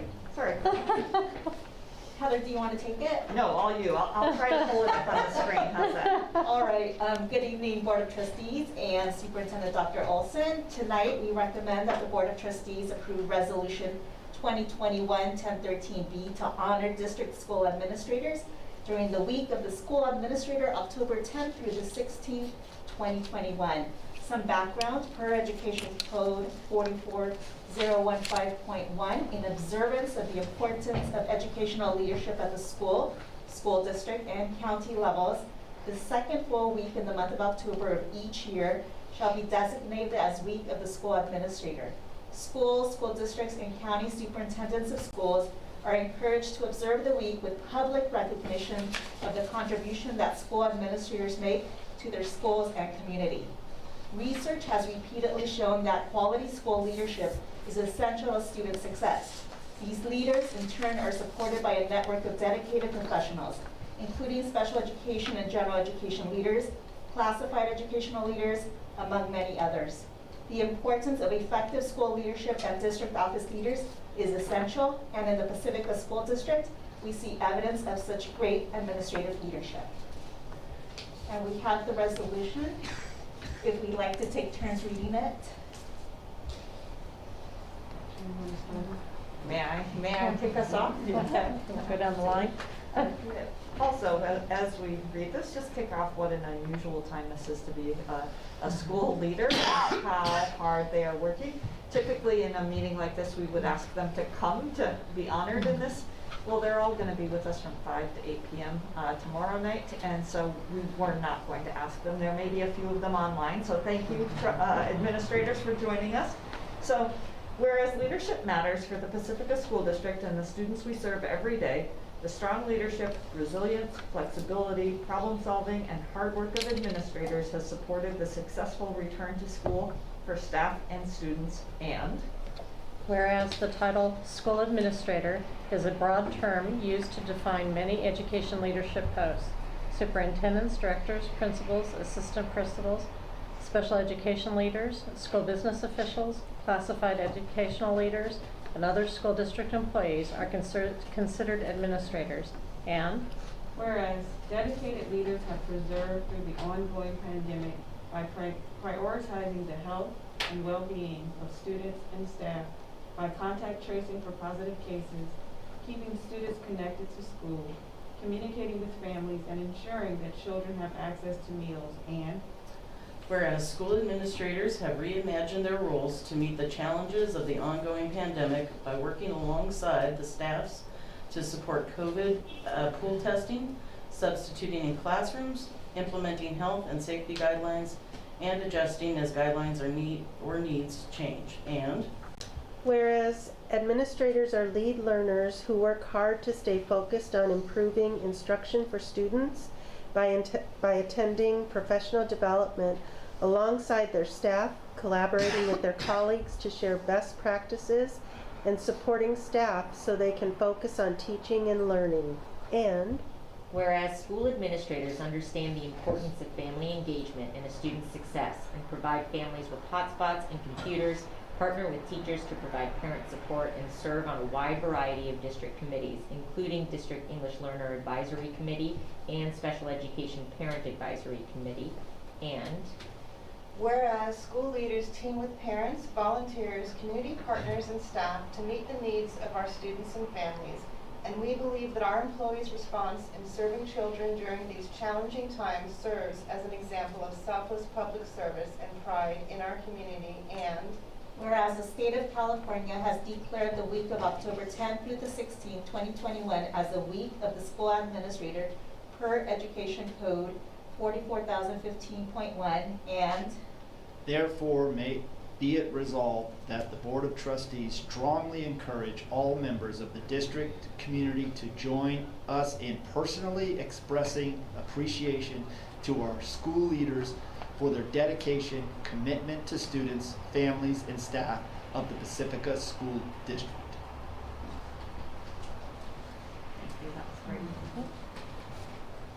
Thank you. Okay, this is an action item. Are there any questions regarding the resolution? Okay, do I have a motion to approve Resolution 2021-10-13-B, Week of the School Administrator? I'll make a motion to approve Resolution 2021-10-13-B, Week of the School Administrator. Okay, do I have a second? I'll second. Okay, all in favor? The motion passes 5-0. Thank you. Okay, thank you. I think we should go on to the next item around celebration and recognition. However, I asked some people in the audience to count the number of errors that we make, and one of them is I didn't check for online public comment during the iReady presentation. So let's do the recognition of the employees, and then we'll go back and ask if Ms. Araya is still with us. She can give us her public comment on iReady. Sorry about that. Okay, so item F, celebration and recognition of newly permanent certificated and classified staff. Dr. Torres. all right, we'd like to recognize newly certificated and classified staff who have achieved permanent status. We would like to say congratulations to the certificated and classified staff listed below who have moved to permanent status in the Pacifica School District.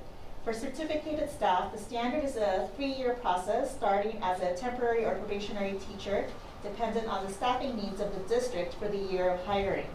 With the first day of the third year, a fully certificated employee becomes permanent. For classified staff, the standard is a 6-month probationary period, and then they become permanent. These are the names. Janice Mayo, at Cabrillo, 2nd, 3rd grade teacher. Kelly McCarthy, Ingrid B. Lacey, a counselor. Sarah Payne, Ingrid B. Lacey, 6th grade social science, English language arts teacher. Stanley Martin, Ingrid B. Lacey, 8th grade math science teacher. Michael Morales, Ingrid B. Lacey, 8th grade social science, English language arts teacher. Allison Maxwell, Ocean Shore, 2nd grade teacher. Erica Patterson, Ocean Shore, 2nd grade teacher. Matthew Rattan, Ocean Shore, 7th, 8th grade English language arts teacher. Deborah Coberly Ortega, 3rd grade teacher. Diane Siegel Ortega, 4th, 5th grade teacher. Elizabeth Payton Baptista, Valamar School, kindergarten teacher. Michael Stevens, Valamar, 5th grade teacher. Our classified staff, Rolando Fajardo, Arcabrillo, custodian 1. Janelle Jones, Ingrid B. Lacey, paraprofessional. Vincent Ayala, district office, groundskeeper. Miguel Araneda, district office, account clerk. Morris Castellon, district office, technology support technician. Thank you. Normally in a non-COVID world.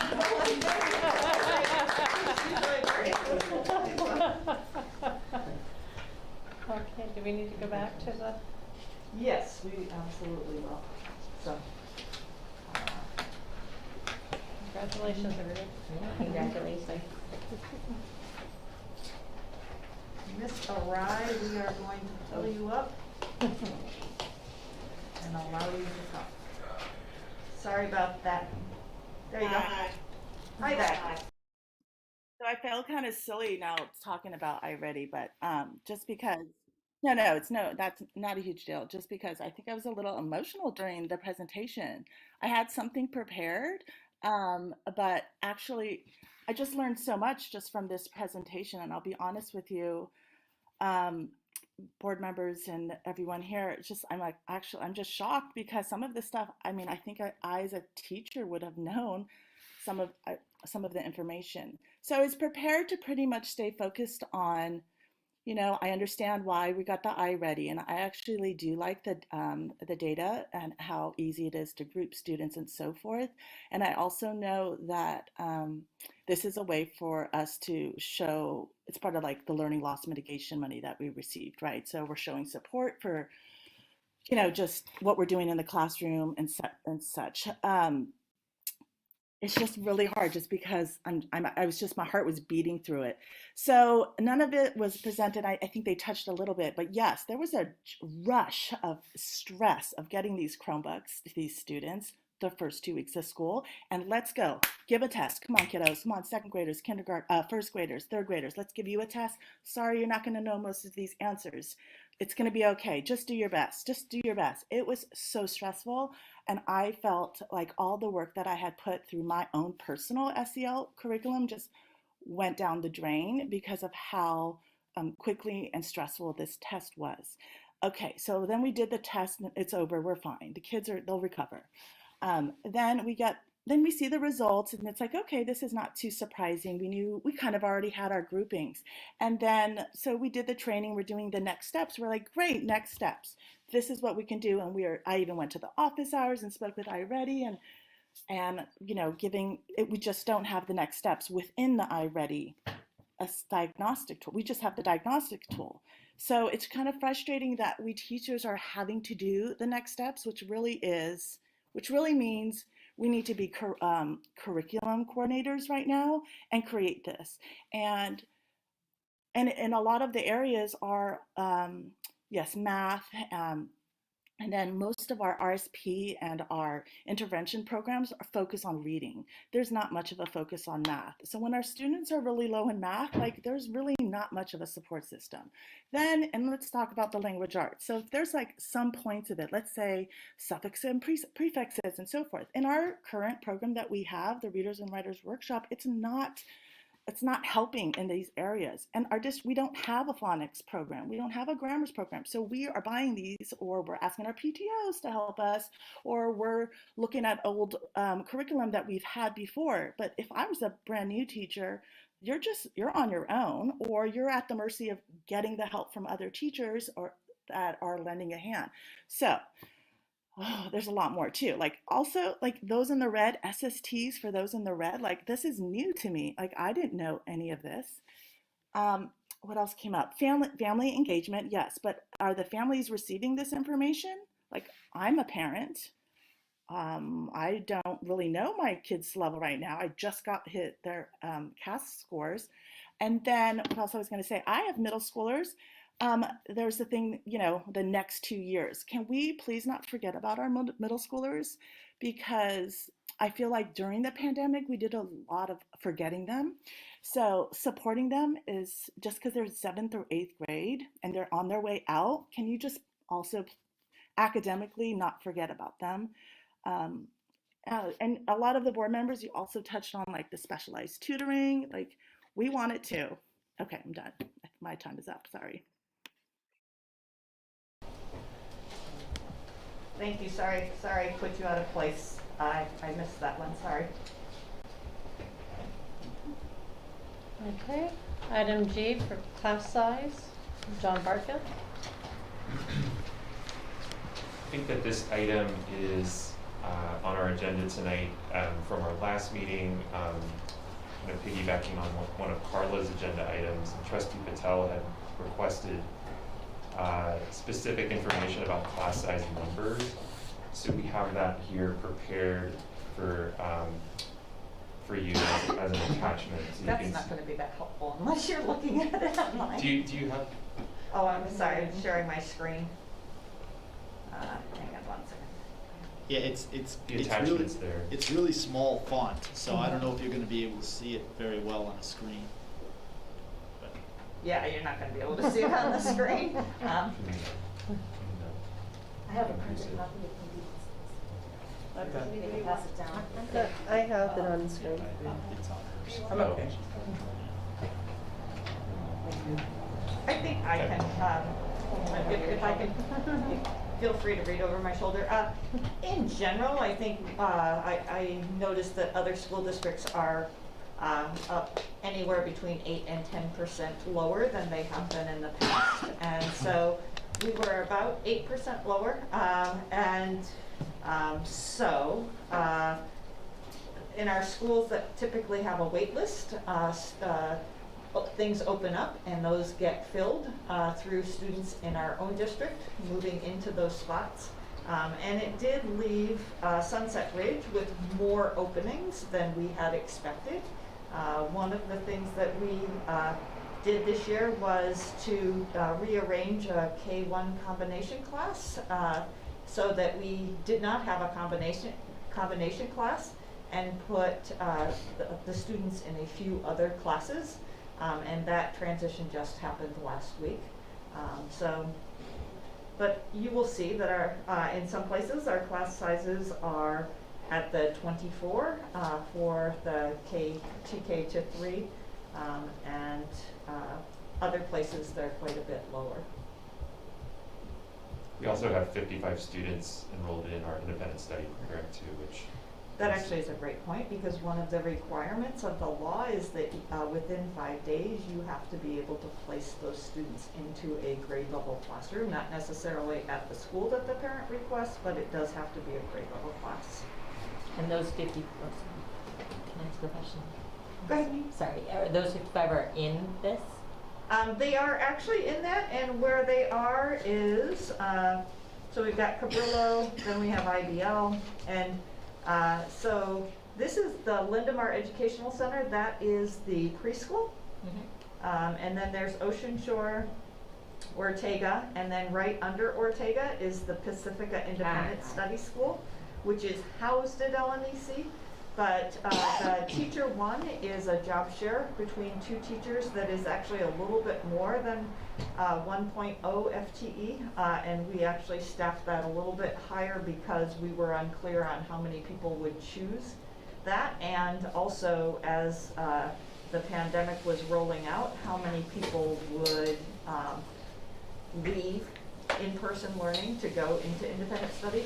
And then teacher 2 is Kathy Green, who teaches the older kids in that category.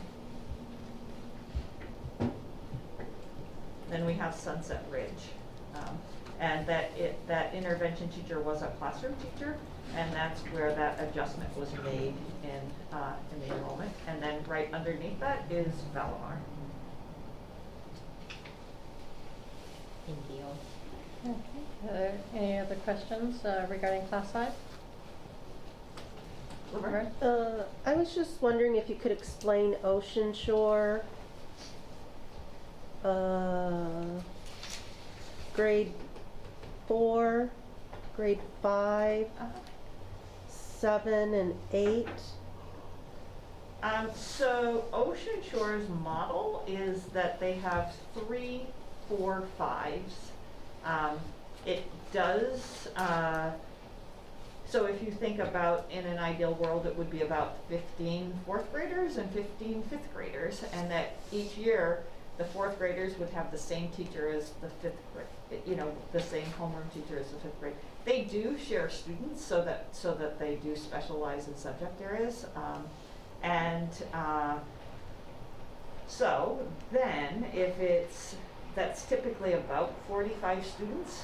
Where it doesn't translate so well is that when it comes time to roll up into 6th grade, if our class sizes at 6th grade typically are 32 per teacher, so we have 45 students so they tend to be a little bit lower in that category. There were some kind of complicated ways that the district and Ocean Shore used to address that. At this point, we're not. We just don't know necessarily how to address that, but it leaves them very small in 6th grade.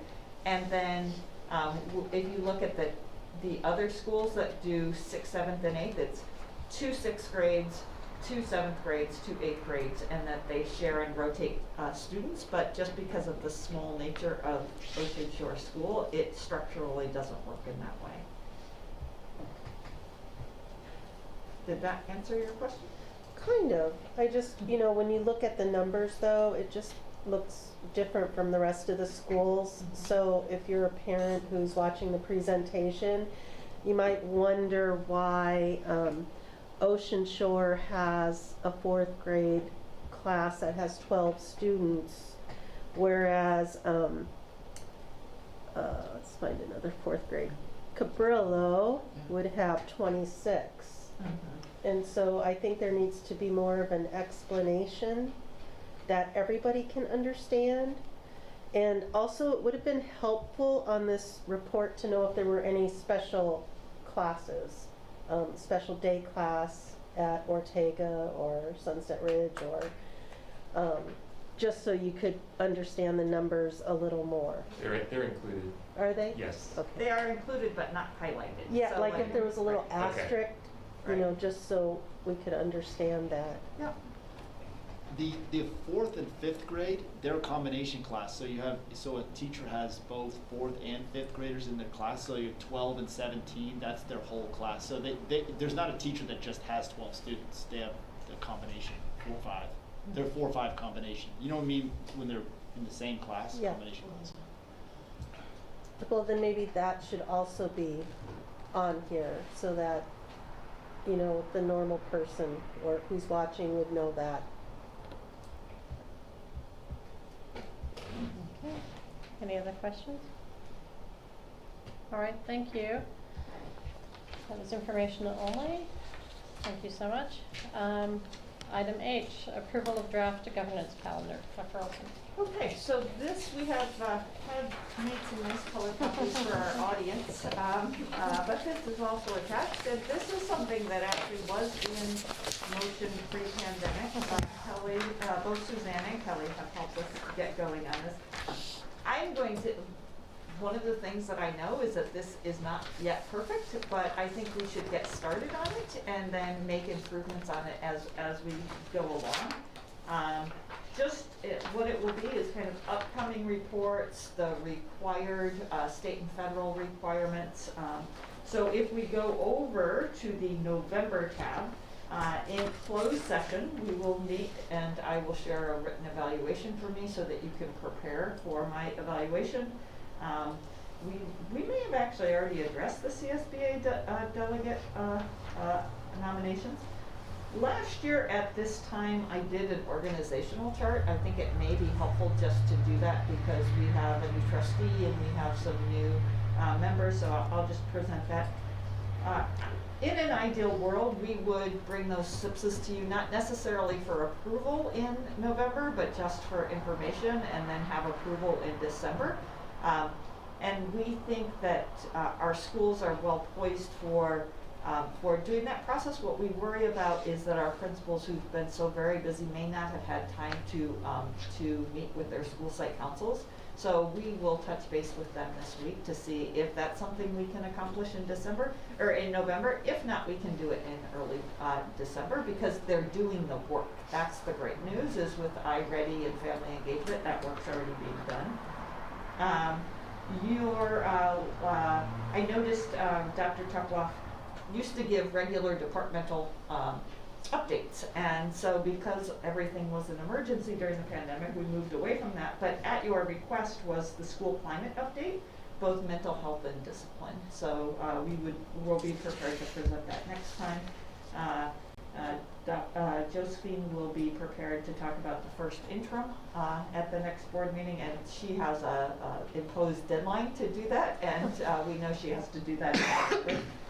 And at that point we would do the budget update. So I think what we'll just do is kind of move along in this category, trying to keep it as simple as possible. These things could be very, very complex, but just kind of help us guide in that way. Are there any comments or questions on this? I was just gonna say thank you for putting this together. So I think I brought it up to you a couple times. So I think this is great. Any other questions? I think this is fantastic, especially for a new trustee to understand the layout, so thank you so much. And then I was just wondering if we can also get a student achievement formative assessment update in like the June timeframe after the final version. Absolutely. Let me look at when we said we would do that. That seems to make sense. And that actually is after we get your blessing on this. That's a great segue into the next topic. So, do you feel prepared at this point that this would be something that you can approve at this point? Not stuck in stone, like I'm going to have to say to you, I'm not certain about those SIPs, so there's going to have to be some flexibility, but do you feel comfortable saying, let's get started with this?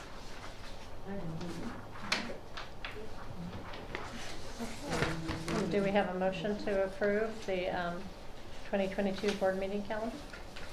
I'll make a motion to approve the governance. Oh, governance, sorry. Draft governance calendars. I went down the line. Okay. Do I have a second? I'll second. Okay. All in favor? The motion passes 5-0. Thank you. Okay.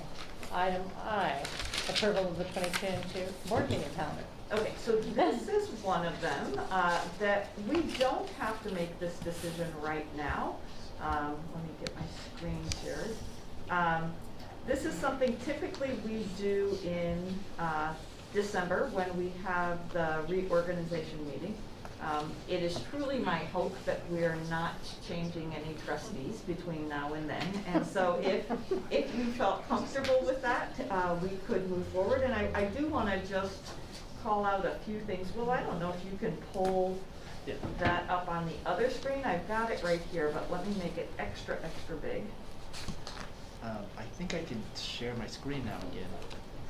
I've got it right here. I just was kind of hoping to put it on that other screen as well.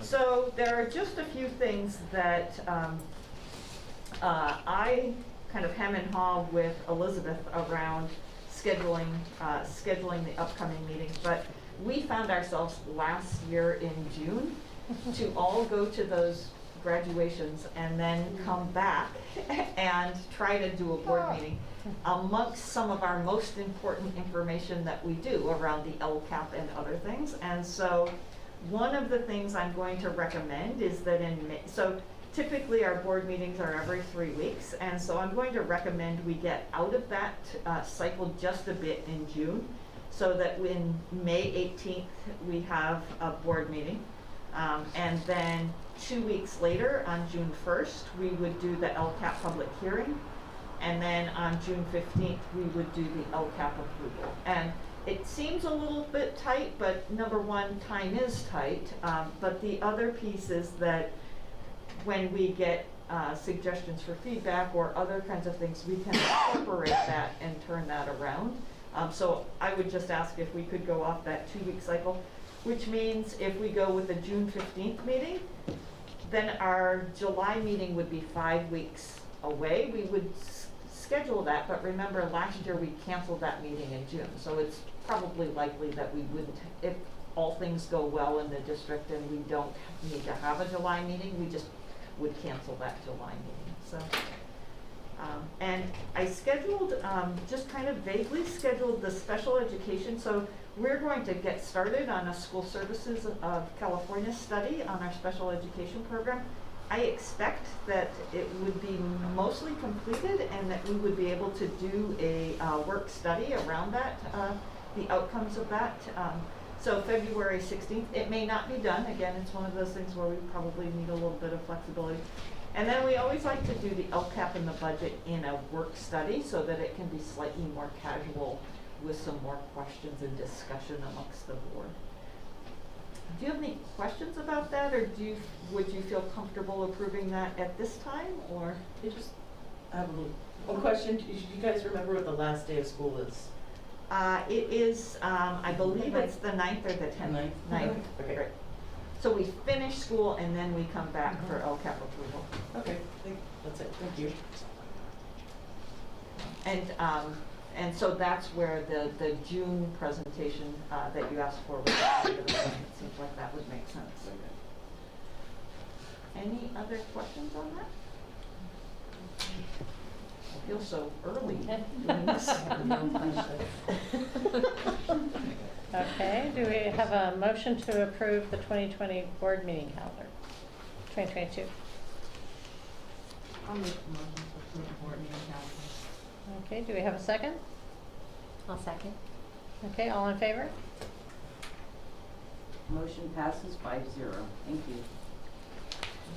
And then the very next one is a great question. So as we looked at last spring, our challenges that were in front of us, there were two studies or two groups that we wanted to look at. One was our special education program, because we know that it is one of our largest expenses. And we want to make sure that for the dollars that we're spending, are we getting our students and their families getting the best services possible for that? And we know that our special education challenges are around hiring credentialed teachers and the use of contractors and settlements that we have engaged in as a school district. And so that is a super important focus that we have. But the other piece that we are very interested in is looking at, we are the lowest revenue school district in San Mateo County. We are surrounded by very high wealth school districts. And we will have significant challenges in front of us if our enrollment doesn't go up a little bit, or if this state and federal funding doesn't continue at this level. And so this has been an issue before the pandemic. There's nothing new that's a result of this, but people know that, and when people talk about it, they say, we know that things are hard, we know that things are very, very tight, but we work together on solving these things. And so the purpose of this group is to, like our Return to School Task Force, is to have a varied group of people, of stakeholders. So it would be LSEA leaders, CSEA leaders, probably at least six parents, some district office folks. And number one, becoming very familiar with our challenges and our assets. You know, we want to think about being asset-based, and what do we have going for us? How can we capitalize on that? So developing familiarity with our budget, and then what are we going to move toward? So I think prior to the pandemic, we could say, you know, these are the things that we're squarely going to move toward. But I've been here for 3 years, and we haven't done strategic planning, and we have developed an LCAP, but we will all say that road has kind of turned through the pandemic, and so we do need to say, all right, so you can't do everything, so what are we going to do, and how are we most effectively going to use the money that we do have and the assets that we do have? So in kind of exploring that, I asked a trusted colleague, like, how could we do this? What would we do? And Nate Levinson came very highly recommended, just as he is a person who works in Massachusetts. He's very well respected. He's written a number of books, and the kind of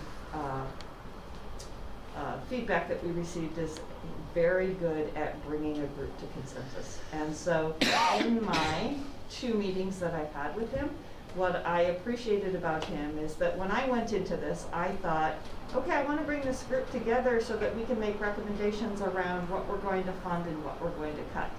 And he said to me very clearly, he's like, you do not look at how you're going to avert disaster. What you have to do is get input from the group as well as stakeholders, so through surveys, through looking at data, through evaluating the systems around what are your needs, and then being very clear on what you're going to move toward. So this group will help design what that is. And I think as we come out of this another example of where I struggled and why I think this is a perfect example of this is I was meeting with PEF, the Pacifica Education Foundation, and they said, okay, so we know we fund music and we're happy to do that, but we also want that next thing. What's that next thing? And it was mid-August to late August, and I said, COVID testing? And at that point, my mind was on nothing but a safe return to school. And so I do think this is a great opportunity to bring people together. And so I think when we think about the parent group, we'll need to have a diverse group of parents. Obviously, we want to have one from each school, but we also want them to reflect our student and family, and as well as just some of our great thinkers. So it will be much smaller than the Return to School Task Force because the summer one was 80, the fall and school year one was about 50, but this group is, he said, where you really get consensus is around 15. And so it will certainly not be everyone, and we have to accept that, but I think I would feel really good. It may take through February, March, April to get there. It's stakeholder engagement, but way more than that. It's really kind of higher level, like where are we going? What is that map of how we're going to do? So I feel great about that plan. I really enjoyed talking to him and getting to know him. I feel like he would the plan he put forward is very busy and very solid, but I think it would get us to where we need to go. What questions do you have? I just have a comment for full disclosure. I have worked with Nate Levinson in a past position that he also worked in at the District Management Council, so I just wanted to make sure that was disclosed to the board. And I did introduce him to Dr. Olson. True. I just, when thinking of who's going to be on here, I just wanted to maybe suggest that a Spanish-speaking parent is involved because, we have things that are going out in different languages, but that's one of the areas where we have, a big parent group. And so that would be one of my suggestions. Yeah, I think this is great. I want to make sure that our goal is to end us at a better place at the end of this and not just, cut a couple line items and to launch us to the next level. So, but it sounds like that's where we're heading. So, that's it. So through these workshops, are you all putting together a plan? Will there be a product at the end, like that we can use as a guide for us, or is it just? I think it's a great idea. I just want to know, at the end of this, what do we get? So I believe that the outcome is clearly identified priorities. So what's interesting and a challenge is that you all are the deciders. So this group is going to make recommendations with staff to you, and ultimately we as a board get to choose whether to go in that direction or not. But what I would see the outcome is clearly identified priorities, as well as some significant thought and ideas around how do we fund those priorities. So we know in our really limited budget that we can't do everything, but we have to do something. Like, if you think about time and money as being the only, time and money and people are the resources that we have, well, how do we capitalize on those that's in a fair way? And, I just want to carry on what President Nicole Sayers said, is that we are in a very precarious place at all levels for our employees in compensation. Like, other districts, we were very pleased to be able to give a 3% raise in this past piece, but we are falling further and further behind our peers, as well as the cost of housing is going to be astronomical. So we have to say, this is our highest priority. And it could come around employee funding, but then where does that money come from? How do we get there? And so priorities and kind of how do we fund those kinds of things. And this comes out of the emergency fund. This can be paid for with ESSER funds, and one of the reasons why it can be paid for with ESSER funds is that in all of these state and federal recoveries, that there's a significant amount of stakeholder engagement that needs to happen. This is stakeholder engagement beyond what we would be able to do, because it's highly technical and facilitated toward consensus. And I think that's why it is a pretty significant investment, just like our school services special ed study. But again, it's services that our staff would not be able to do at that level. That's a good catch. Okay. Are there any other questions? Do I have a motion to approve the agreement for the for working group? Go ahead. Okay. I'll make a motion to approve the agreement for a working group. Okay, do I have a second? I'll second. Okay, all in favor? Motion passes 5-0. Thank you. Okay. Future agenda items. So just as we, before we actually address the future agenda items, congratulations on making it through your first in-person board meeting, and we've made it through thanks to our tech team for helping us get set up. We will get the technical pieces. Minus me. Everything else went well except for when I. Are there any health and safety issues that you'd like us to make sure that we address in the other meetings, or did you feel safe? Did you feel like you're... I believe Trustee Villalobos has a recommendation for the meetings. I don't feel safe when I hear people coughing. And so is there any way we can do any rapid testing before? Or I'm just saying, because I have a pregnant mom at home and living with us who's not vaccinated, so I want to make sure that I'm being diligent in my surroundings. And so we can do a couple of things. Number one is that we could request vaccination status for everyone that's in the room, including the public.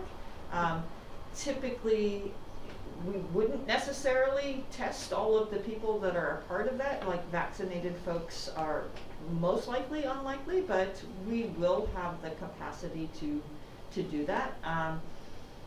What was I going to say about that? We would just have to make a decision as a board, like that's what we want to do.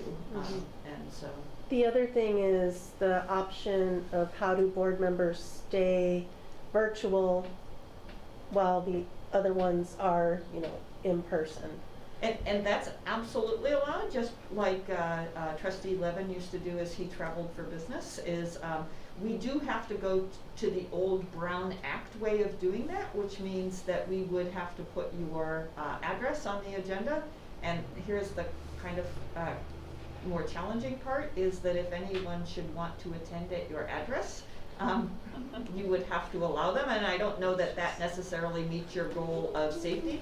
But in all the time that I've ever done this as a administrator, no one has ever attended in some other person's thing. So that's absolutely a way of doing that, if that's something. I guess I could do it, just they could sit outside my screen door and I could sit inside. Right, right. It's still my property. Yes.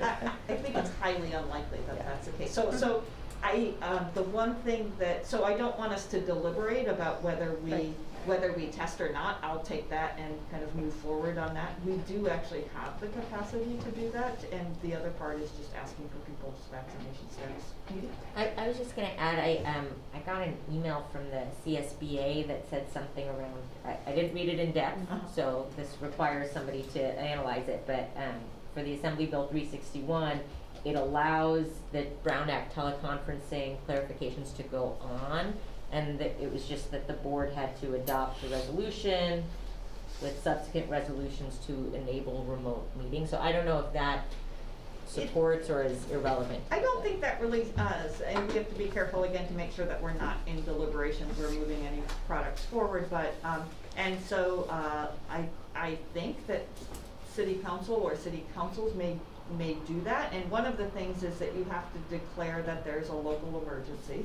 and that is valid via the pandemic, that's still currently valid.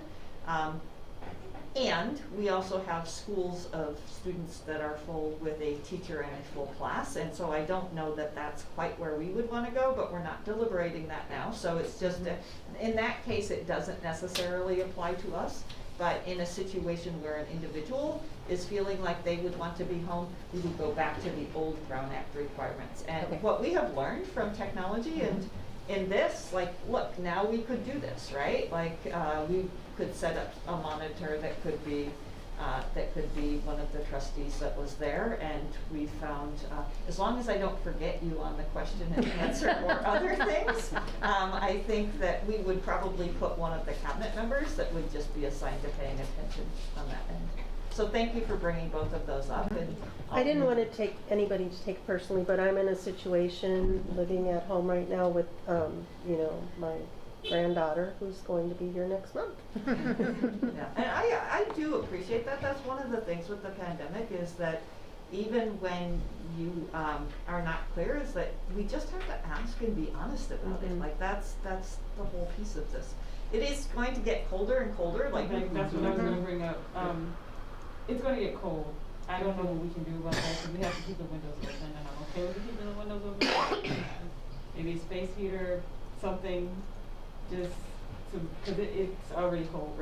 Well, I think so. A month from now is our next meeting, and the 3rd is that Delta is going to go away a little bit more. I think these masks are going to be here. We probably don't have to have the windows wide open.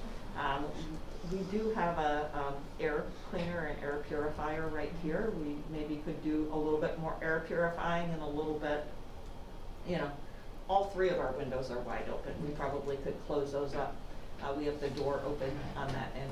So this was actually a good first meeting, and I do appreciate that we kept the agenda pretty light so that we could get through that. So yes, I think the coldness and the schools are now at this point going to struggle with the cold, and as you noticed today in some parts of Pacifica, it was a little wet around the lunch hour, and so I think right now that's a concern, but again, I think in 6 weeks when we could really be seeing some rain, I hope that Delta will be, you know, right now that those trends are looking really good, and that will allow us to make some different choices that were not this. I think we could clearly have a few more people in the audience. So thank you for being honest about that. I appreciate that. Okay, that being said, we're going to add the formative assessment in June. Is there anything else for future agenda items that I actually, through this governance calendar, was able to add some other things.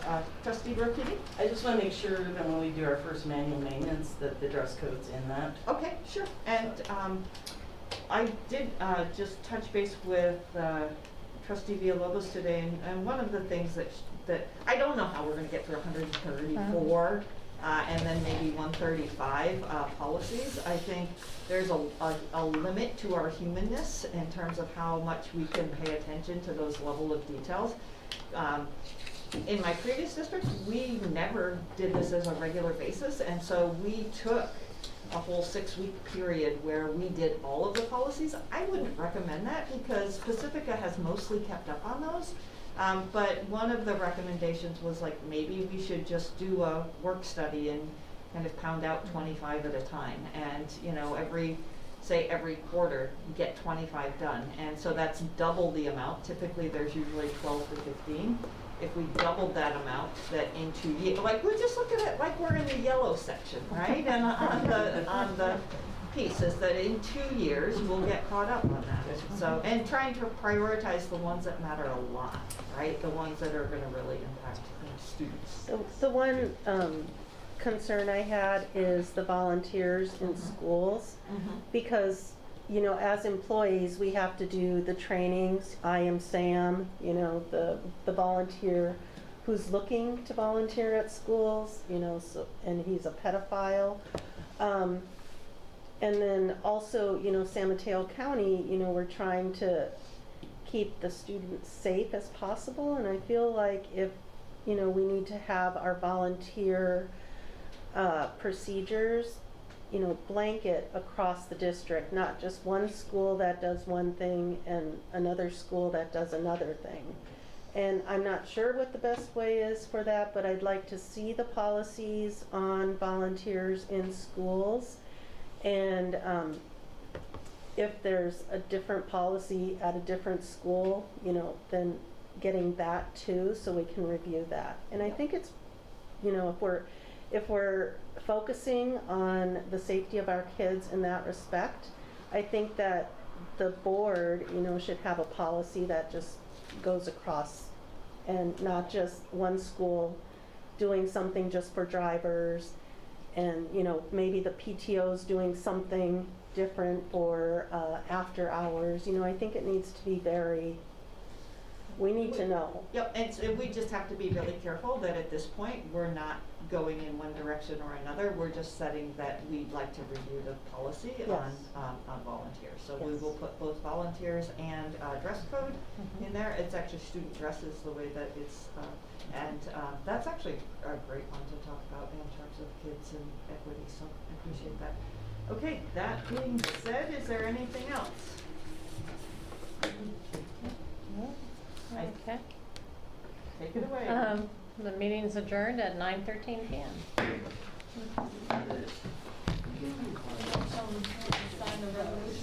Yes, in fact, actually, we have all of those things. You can all sign now and not have Like we us used to. come back.